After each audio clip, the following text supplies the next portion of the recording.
Hello, this is Dr. Polat and This is Dr. Yavuz. So we are doing this recording for our project. Let me read the full title for you. Artificial Intelligence in Adult Education and Self-Learning, Providing Personalized and Adaptive Learning Experiences with Emphasis on Language Learning. And we are going to be part of this talk as academics in the field. And we'll talk about some issues regarding these. So first of all, let me introduce myself. I am Mustafa Polat, and I am an assistant professor at Marmara University. And as part of our project, we are doing this recording on behalf of Bahçeşehir University. I taught at like different universities before, including Bahçeşehir. So I was an academic here for 4 or 5 years in total, and still I'm offering courses here. And mostly I am researching into technology integration in ELT, and AI becomes a very trend topic recently. So there are like so many graduate students of mine who are also researching into the potential of AI in especially language learning and teaching. Yeah, this is about me, and I am Dr. Yavuz, also from Bahçeşehir University. I've been here for 12 years, and my doctoral degree is in educational technology, instructional design and technology. My bachelor's degree is English language teaching, so it's a combination. And recently, of course, since 2 years, we have been working on doing research on artificial intelligence, of course, and how to use it in different fields, of course, in English language teaching. And I've been also teaching courses on gamification, on game design, and also artificial intelligence in education. And we are also giving seminars to the teachers, doing teacher trainings, mostly in Turkey. So we can say that we are both two experts in this field, giving a lot of lectures and seminars and teacher trainings to teachers, to students, to parents, to educators, and also doing research on this field. We have also master's students and doctoral level students as well. They are doing their researches on both in artificial intelligence and the other fields. So let's get started, Hocam. Yeah, let's do it.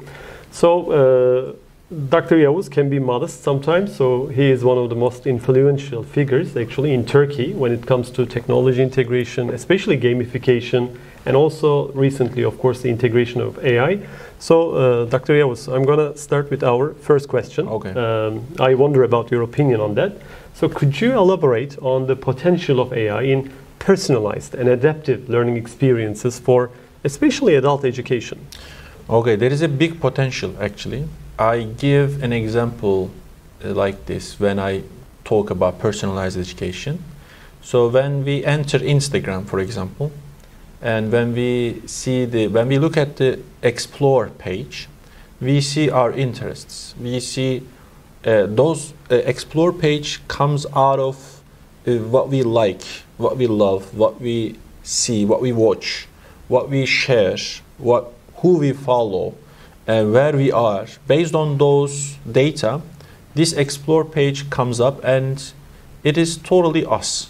So when I ask my students, the teachers, what do you see when you see that Explore page? They say that we see ourselves. So based on that data, it is a more personalized Explore page. So we should do this in education. We should do it in language learning as well. If we can reach that point, I think that we can talk about personalized learning or personalized teaching or personalized instruction.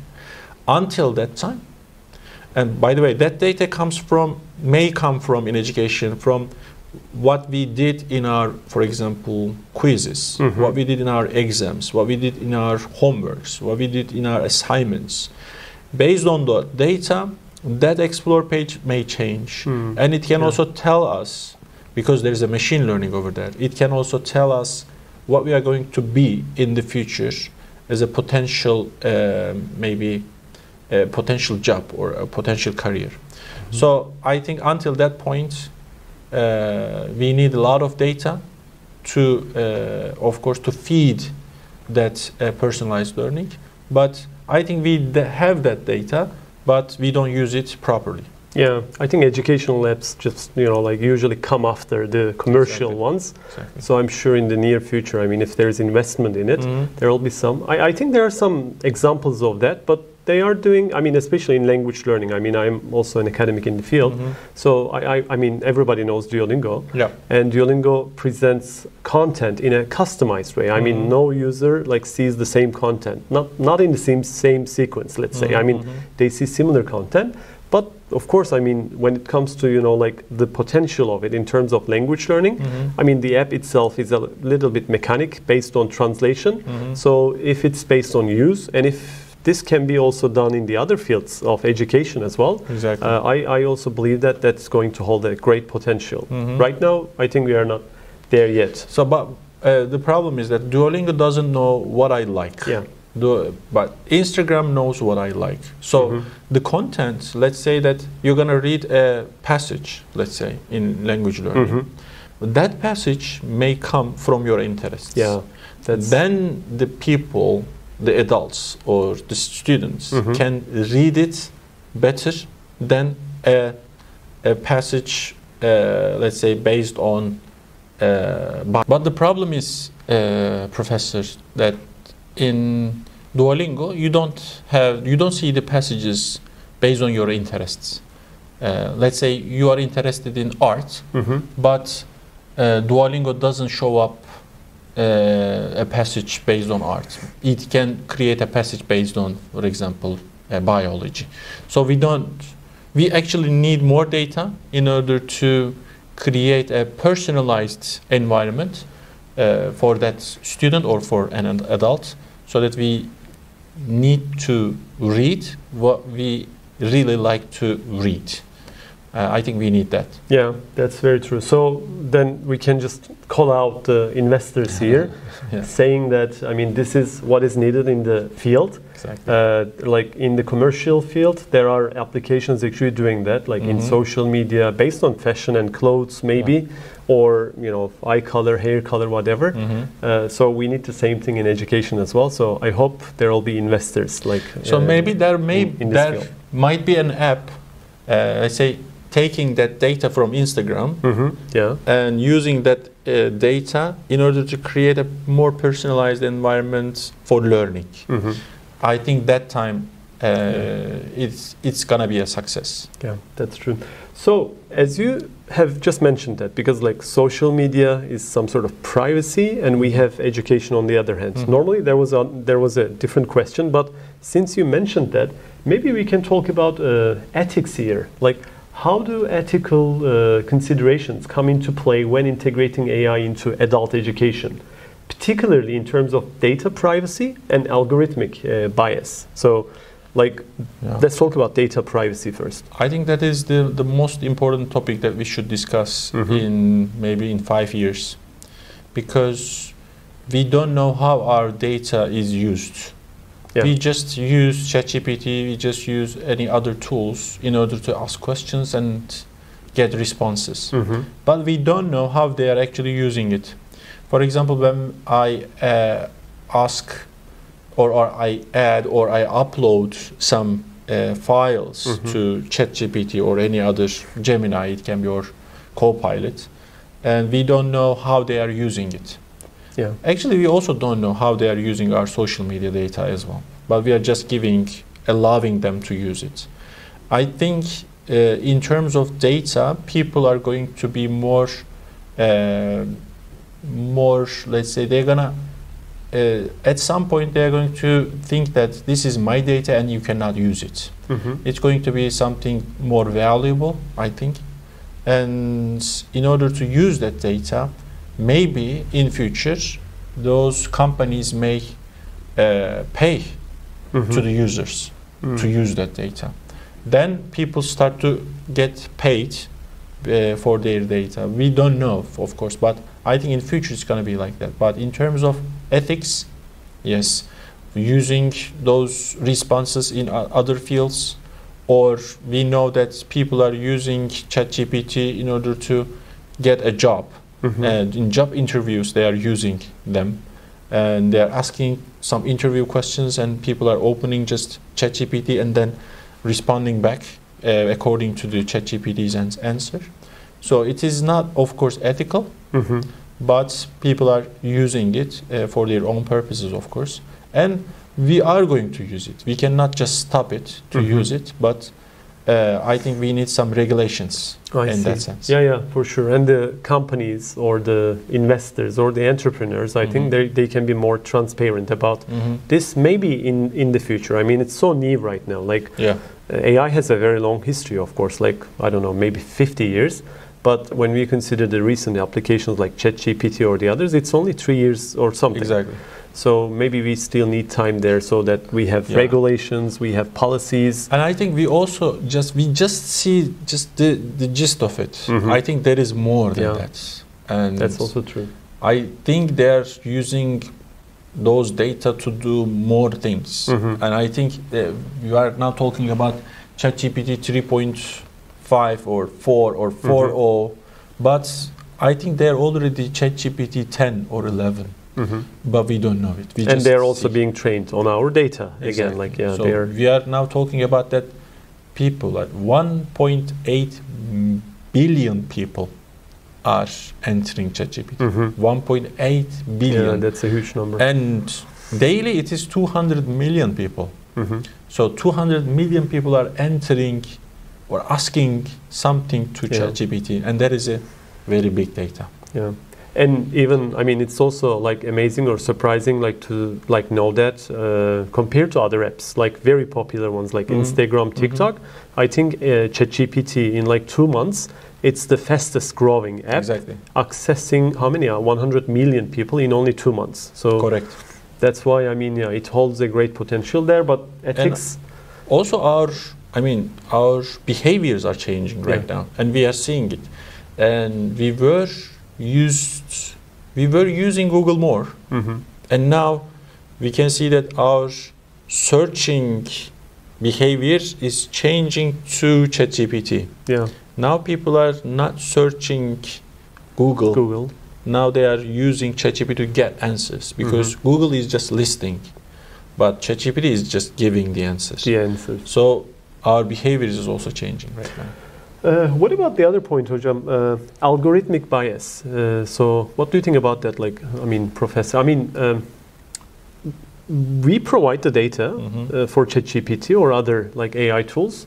So humankind is biased.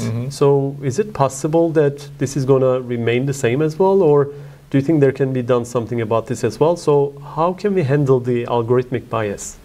I think algorithmic bias is similar to human bias, because what you read is what you are. And same thing is for artificial intelligence. Whatever it is reading, then it becomes. Like that bias is just came up when they train ChatGPT about job interviews or job applications. Of course, ChatGPT is trying to accept the people, trying to hire the people who are male and who are mostly white, and because many companies are trying to do it, and ChatGPT is doing the same thing. That's so why is this something we can overcome, or I don't know, AI apps can overcome? Because in education, we don't have bias, and we are always like against bias in research, so we try to remain objective in light of science. So if we are planning to use these sort of like apps and technology in education, we need to overcome this problem. So as long as we trained the artificial intelligence accordingly, I think that bias is going to be eliminated. But right now with that data, in some points, I mean in some topics of course, that's going to be biased. So we should produce more data in order to train the artificial intelligence. That's what I think. So let's get back to potential again. I mean, we were talking about like potential from the individual's perspective. How about the educators? So how can AI help educators tailor learning paths to the individual needs and preferences of adult learners? I mean, like I said, based on what the adult has read before, let's say I've read, let's say 100 books, and those books are this, and this. And based on those books, it can create new content for me. And think that everybody, so in Netflix, everybody does not see the same main screen. Yeah. Or in YouTube, everybody does not see the same main page. It should be something like that. If we are talking about personalized learning, it should be mining my data. It's called data mining. Mining my data, logging a lot of data based on my behaviors, which I am doing it on my cell phone already. It also even, tracks my eyes as well. So all those data, if they are gathered together, and then if it creates instantly, according to my previous actions or previous knowledge, then we can talk about, yes, personalized learning in adult education, which is very doable, by the way. People, if I was going to create that kind of a personalized environment, I would definitely create an environment based on previous actions or previous likes or previous videos or the movies that I watch. So we were reading passages that we were not even aware of. We were reading passages based on a movie that I have not even watched. Yeah. But when we see a passage based on a movie that I already watched, and asking the same context or asking the same grammar structure or asking the same, even it knows my vocabulary as well. It knows what I read, and it knows that I saw that vocabulary, and it knows that I know it, or it knows that I don't know it. It also knows that the things I know and the things I don't know, then I can learn new things. Yeah. So it can help educators to also gather information about their students, so that like the program or the course or the learning, sessions can be customized according to their needs and interests, and that can make students more motivated and more engaged, I think, in the process. Yeah, that part is machine learning, and machine learning is right now doable. The other part, creating new customized content, is artificial intelligence. We should make that difference, because what you are doing is that machine is trying to learn what you are doing, what you like, what you love, what you like to read. That is machine learning. But creating new content based on that, that is artificial intelligence. Yeah. And I can also add something actually from the perspective of language learning and teaching. When it comes to language learning and teaching, especially in a context like ours, EFL, English as a foreign language, the students do not have the chance to use the language outside the class. And they also do not have a chance to talk to their instructor 24 hours, like a day. Exactly. So therefore, there are so many, even the commercial ones. There are also like AI apps aimed for language educators, language learners. But even the commercial ones, I think, can be used to help and support the educator, the teacher, in terms of maybe providing feedback, or like a speaking agent maybe. There are also AIs, including ChatGPT, they can also speak to the user.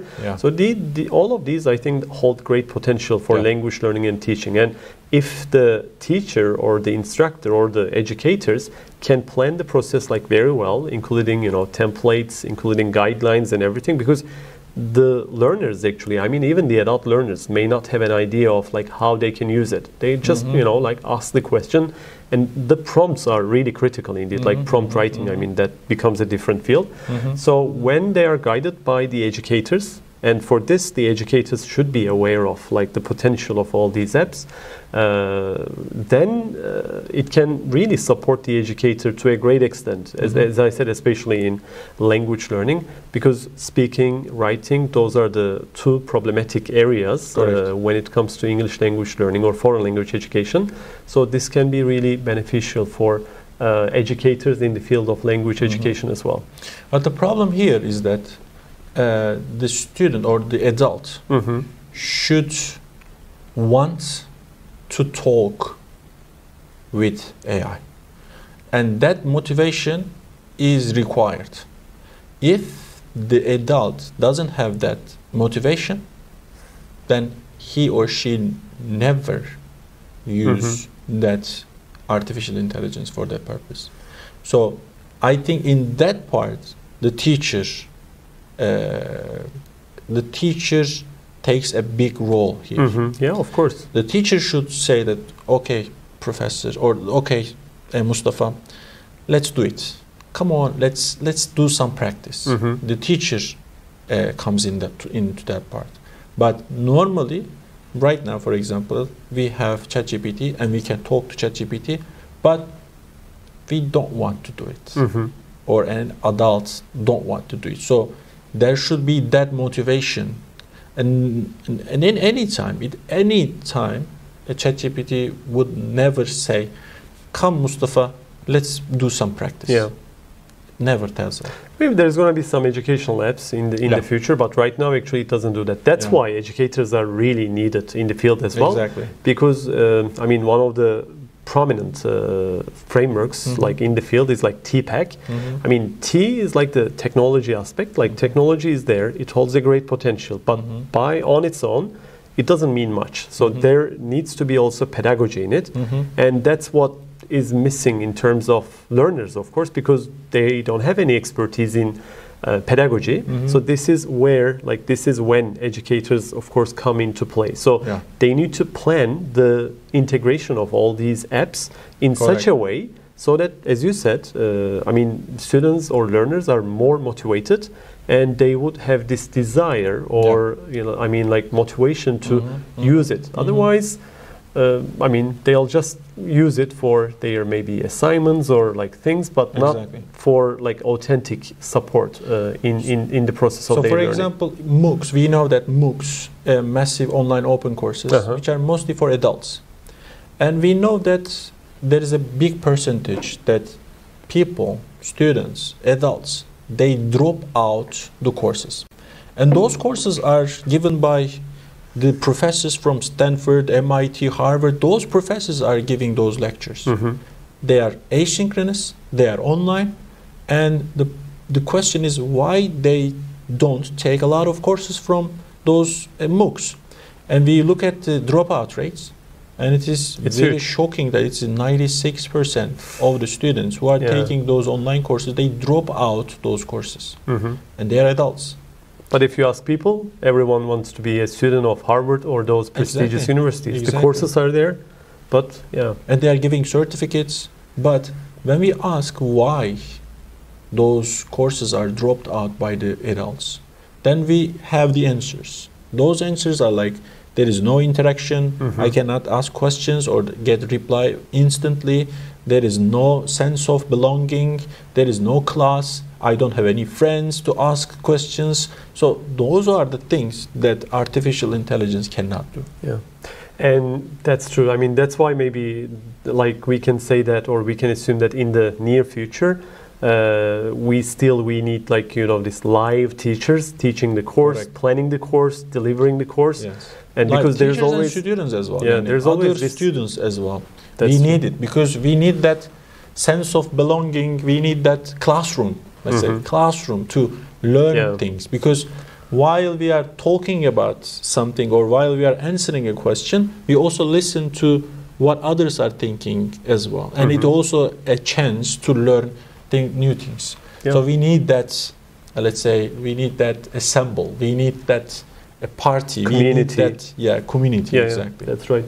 So at this point, maybe we can talk about some specific AI technologies or approaches that have shown promise in adult language learning context. I mean, as part of our project, we are working on some self-learning paths, which can be useful for adult learners in the context of even self-learning, not with an educator, but when they want to learn about a topic.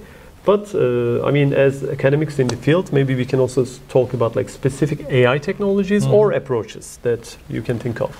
So some AI technologies, maybe some websites can be useful, but rather than giving the names of the websites like ChatGPT or Gemini or Copilot, which are based mostly used. Yeah. Like ChatGPT is made by OpenAI, which is the biggest right now. Copilot is by Microsoft, which is, when we talk about Microsoft, it is Microsoft PowerPoint, Excel, Words, and the software. And when we talk about Gemini, which is Google, and Google means internet, the web. Also, along with it, there is Google Sheets, Google Documents, and Google Slides. And they are all combined. They work together. But other than that, there will be some. We are just talking about chatbots. We are just talking about language models. But there is also graphical models as well, which is, for example, Midjourney. They are creating images. They are creating visuals. Or some video tools are going to come up, such as Runway ML or Sora is expected. Everybody is expecting it. And also video producers are expecting it. And there are some other video producers or video tools that we are going to use it. So when we want to use a video in the class, we just are going to type the prompt and we will be able to see what is going to be like. And there will be a video for that. So, but rather than giving some names, I would like to suggest some websites that they can find their own tools, such as Futurepedia, Top AI Tools, or there's an AI for that. There is an AI for that. That kind of websites are going to be much more useful for them. Whatever they need, they can search for, and then they can find it. There are a lot of categories that they can use, and language learning is one of them. And there are some other categories such as productivity tools, or let's say search tools, transcriptions. Yeah, there are lots of tools that they can use. Yeah, maybe at this point I can share a specific example I really liked actually doing last year. Last year with my pre-service teachers in a class titled ICT and Material Design. They were second year students. And they're pre-service language teachers. So we just asked them to use like Magic School for an assignment. I mean, in Magic School, as you know, it also works through ChatGPT or on ChatGPT. Correct. But there are like specific, templates or widgets there, which may be working well because you don't have to bother yourself writing the prompt correctly because it gives you the template. Exactly. I mean, in that case, we asked our students with another professor we were co-teaching. We asked students to do an interview with a historical figure or a popular figure they choose. And we wanted them to ask like 10 relevant questions. And we wanted them to turn this interview into a written news report. And then as language learners, putting themselves into the shoes of language learners, we wanted them to receive feedback using, again, Magic School's another widget, feedback checker or feedback tool. And then finally they reflected on the process. Surprisingly, almost like a very kind of majority of the, students, pre-service teachers, they really like the process. I mean, they didn't like the feedback process much because they believed or they reported that they didn't receive much feedback. Maybe they were quite proficient, maybe that's why. However, they really like the idea of, talking or interviewing a historical figure, receiving feedback and reflecting on the process and also posting this on their blogs. So maybe tools like this, aimed for only education or educational areas when they are, ample, when their number increases. In the future, maybe we can talk about like more specific apps. But as you said, those large language models or GPTs, they do a great work actually answering almost any question that anyone can have. Correct. Then the question is, what are we going to teach next? We should be focusing on that a lot. But would you like to answer that? I know it's a hard question. It's a very hard question, yes. But I think we should be focusing on the things that we can do with our hands, rather than the things that any ChatGPTs or any artificial intelligence models can answer. We should be focusing on different things from now on. And that you did in the class, I think that is what a teacher should do. That is, a teacher should be focusing on. Because In the pandemic, I was saying that a teacher becomes a teacher when he or she understands that he or she should do more than what YouTube is doing. But right now, I am stressing, I am suggesting teachers that the teacher become a teacher when he or she understands that he or she should do something more than artificial intelligence can do. Yeah. There should be more than that. I think then a teacher is going to be a real teacher. Yeah. I mean, they need to know how to plan and integrate it well. That's what you did so that, in the classroom. I mean, they get support from both the AI and also, of course, they get the guidance and everything. I mean, all the remaining stuff like from the teacher. And that's also same for the adults. If you are just asking and replying back from those models, then it is not using the AI properly. There should be some elimination, there should be some feedback process, there should be some analyzing process, because not everything that ChatGPT is answering is totally correct or totally usable or useful or valuable, because it's just analyzing, synthesizing the data and reply you back those synthesized data. But sometimes it is not that valuable or efficient. So critical thinking becomes very important actually at this point. Maybe, as you said, like some basic things are going to be done, some AI tools, but we will just go beyond, we have to go beyond it so that, I mean, we can do something that AI cannot do, at least for the time being. You talked about, I mean, Professor, so you talked about adult learners. So when we are talking about adult learners, we are not talking about like schooled kids or schooled learners. They are usually in business life, they are like, you know, everywhere. And the biggest problem for them is like time. So considering time constraint, do you think AI is a kind of great support, or AI like leads into some issues? Like how do you think AI can help with, like can help adult learners, especially when they have this time constraint? Yeah, I think we should, in human brain, in the human intelligence, let's say, it is creative, first of all. Secondly, it is instinctive. And thirdly, it has a common sense. But when we look at the artificial intelligence, it is fast. It is answering you very fast. And it is cheap. It's very cheap.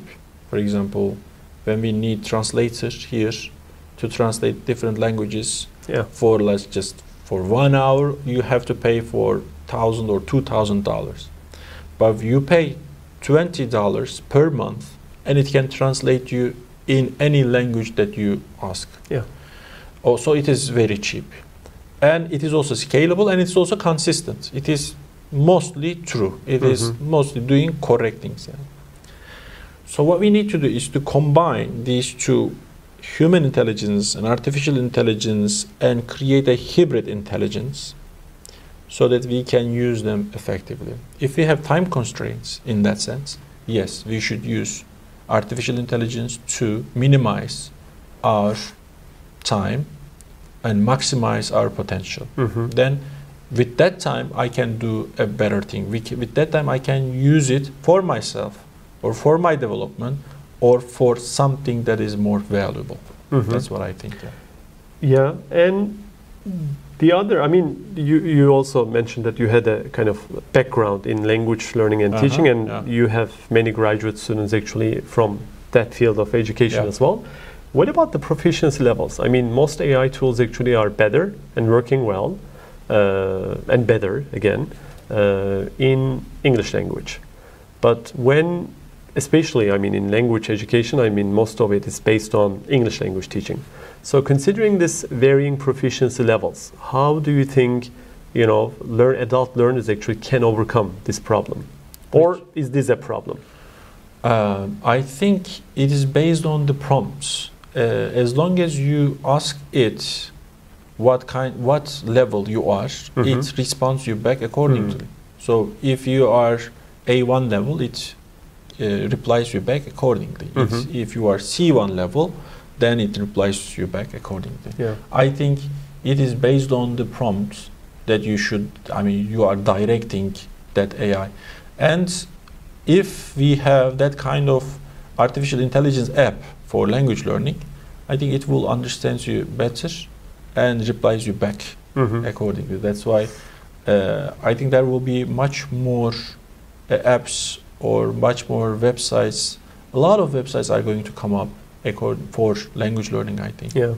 So it will be very useful for Actually, yeah, you're right about it. I mean, proficiency levels, I mean, it could be a concern for a kind of like regular class where there are also students at the same level. And if one is like upper or lower than the level, it can be a kind of like problem or issue. However, when it comes to AI tools, most of them can adapt the language based on the given prompt. Yeah. So it's not a big concern there. I mean, including ChatGPT. I know in language learning and teaching, for example, there are like some speaking bots like Call Any or Gliglish. They even can also, I'm not sure whether they're working through or on ChatGPT, but they can also adapt and speak in even other languages interchangeably, by the way. I mean, it's not like, they speak English and then you just change the language to another. So it can even interchangeably convert to some other languages, even in a sentence, which makes it okay, I think, in terms of proficiency levels. Yeah, let's say that you are doing a speaking exercise with, say, ChatGPT. Okay. Let's focus on, it's not totally different, but let's be kind of like more specific maybe here. I mean, I know that you have lots of graduate students. There's a lot of research in the field, although the research, like in terms of the need, large language bots, I think it's still limited. Like most research in AI is still limited to chatbots, which do not which do not act or perform as good as like ChatGPT. So we'll have more research, I'm sure, in the field. But yes. I wonder whether you have any examples of some successful implementation of AI in education, either at micro level, like in the class, or maybe macro level at the institution level. We have a study on giving feedback on students, and the teachers can use it for getting feedback or giving feedback to students. And we ask teachers to use those language models to give feedback. And we see that at the end of the study, some assignments were giving feedback by the teachers and some were given feedback by the ChatGPT. And we said that we see that it is almost the same quality. And the feedback quality is almost the same. And the scores that the teacher and the ChatGPT is giving almost the same scores, and they are very close to each other. Then we can say that the teachers can use those tools to give feedback to students, and they can save time to other things that they may focus on more for personalized learning, for example, or they should not be using those feedbacks as it is. They should be adding or removing some feedbacks from the answers, and because the teachers knows the students the best. So he or she should change some feedbacks. It should edit some feedbacks according to the students' basic needs. I think feedback is a very useful tool to implement, or using ChatGPT or using AI tools in language learning. And it becomes a great support for the teacher as well, because timely feedback in education is really critical, of course, in every field of education. As for the feedback part, I did something I think something similar in my graduate course last year. That was for a reflection paper or a book review. I just, entered all this information into ChatGPT and asked for its feedback. And I also provided feedback in addition to the feedback provided by ChatGPT. Of course, the feedback by ChatGPT was so detailed, and it was at some point repetitive, by the way. But I just wondered about the students' opinion on that. And after providing that feedback, I asked whether the feedback is clear for them and whether they benefited from the feedback. They were all fine. And then I just informed them that the feedback, the partial feedback, was provided by ChatGPT. So they were really surprised actually about that. And I'm talking about a year ago. And right now we know that, it's getting better and better. It's developing, all the time. Exactly. So, in terms of feedback, it could hold a great potential. And there are some graduate students of mine, again, working on providing feedback, especially for, again, writing. We are still waiting for the results actually to be ready.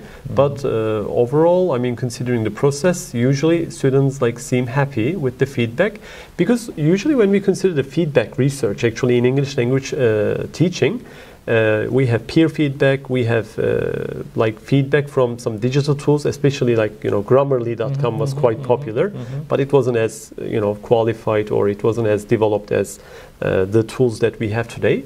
So usually students prefer teacher feedback all the time. I don't think anything can replace teacher feedback, even the AI tools. Correct. But as you said, to a certain extent, feedback can be asked from and received by maybe some AI tools, and then it can be further checked, as it should be done in every phase of education. I think it should be checked by the teacher, by the educator, and then it can be provided to the learners or students. Yeah, please do not trust on AI tools totally. Just do not copy and paste everything from AI tools. And that's what even the AI tools actually warns people or the users about. They say, be cautious about the data or the responses you get from us or from me, and then all the educators, of course, educators know that they have to be critical thinkers, and then they have to be critical, but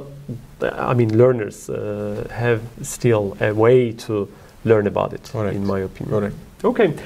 So we have talked about various issues, and I'm really happy with our conversation so far, our interview.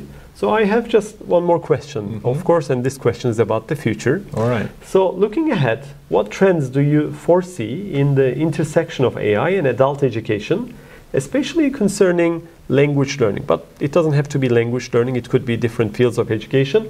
But what trends? If we go back to 3 years ago, and if we ask about the digital tools, most probably we wouldn't foresee, I wouldn't foresee the widespread use of AI as we use it today, 3 years ago. So what's going to happen in the next 3 years or 5 years or 10 years? So what are your sights, foresights? If you ask for my honest opinion, then we don't know.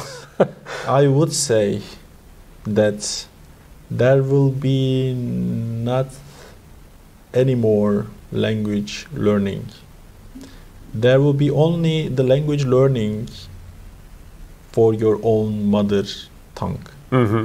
I think people, that's a big argument. Yeah, it is a big argument. I think people will not require to learn new, different languages than their own languages, because AI tools are going to do it in the future. Let's say... You mean the simultaneous translation, through the earphones or such? Let's say you're going to have AirPods right now or any other headphones, and those headphones are going to translate it simultaneously. Then there will be a new rise for your own language learning. That means that your vocabulary, your own vocabulary, should be a lot more important, because there will be language learning, different language learning, but in the elementary level or middle school level. But in high school level, I don't think that people will need to learn that much language learning, because everybody is going to, for example, let's think about Zoom. You have a Zoom meeting or Teams meeting, whatever, and in that meeting you're going to talk in your own language, and it's going to simultaneously translate it into, let's say, French, Italian, or German, or English, whatever.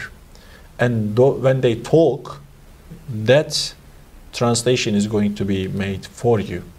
That's why people will require less to learn new language. And what is going to be much more important is that using your body language, using maybe perceiving better, communication is going to be much more important than, and maybe algı yönetimi neydi? Algı yönetimi? Perception mı? Yok. Algı yönetimi. İkna neydi? Persuasion.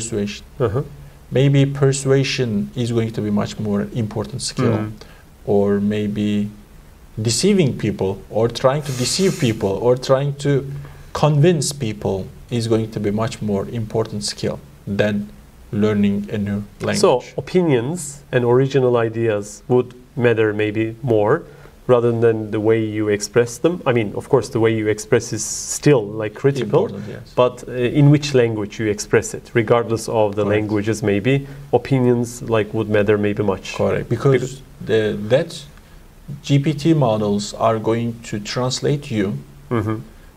but that translation should be is done according to what vocabulary you are using.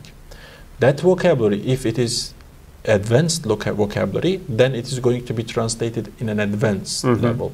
That's why we need to learn our language more or better than any other language. If you consider specific instances or specific contexts of like, you know, using AI like this way, I would certainly agree with you. Mhm. But if we talk about the common context, I mean like all the educational institutions, all the business, you know, context all around the world, I don't think we'll be still able to overcome these technical difficulties. Like, Mhm. I mean, even today, when you want to deliver a course or when you want to learn something, you may experience internet issues, you may experience battery issues, you may experience, you know, like different kinds of like technical issues. So if we like say that, I mean, like knowing a kind of like different language will not be needed, first we need to make sure that all these technical difficulties will be, you know, overcome and dealt with. Because let's say, I mean, that's also the issue like these days. I mean, we think we can get all the answers like from Google. But sometimes, I mean, in some specific context, we happen to be in a situation where we don't have any access to the internet or Correct. to these applications. In that case, it's going to be a dead end like for people. I mean, let's imagine that you're in the middle of a meeting and electricity or there's a power cut or the internet connection problem. So that will just bring everything to the end. So You're going to stop waiting for electricity. considering specific so that you can go on the meeting. So considering that, I don't know how many years actually we need so that this is so common and we overcome all these, you know, technical issues. But once we do so, once internet or like those things actually are not problems anymore. Buraya bir daha al baştan. Evet. Once diye bir daha Bitiriyoruz. baştan. Once once all these, you know, like internet problems and everything actually are overcome and dealt with, I think it's possible. And we'll not need, I mean, let's say we're going to have an earphone that never dies, I mean, whose battery never dies, Okay. and who is always connected to some sort of like internet, maybe Starlink, I don't know. In that case, that is possible. And considering that this is possible, scares some people, and especially educators as well. Correct. So that's why I don't like, I mean, nobody can know that, like how many years we need for that, but the trend actually is like that way as well. I mean, that's like very true. Yeah. And I don't know whether we should be scared or not. We shouldn't, I don't think. know either. Yeah, we we'll shouldn't, see. I guess. Yeah, we shouldn't. Because we know that it holds a great potential for educators and adult learners. Yeah.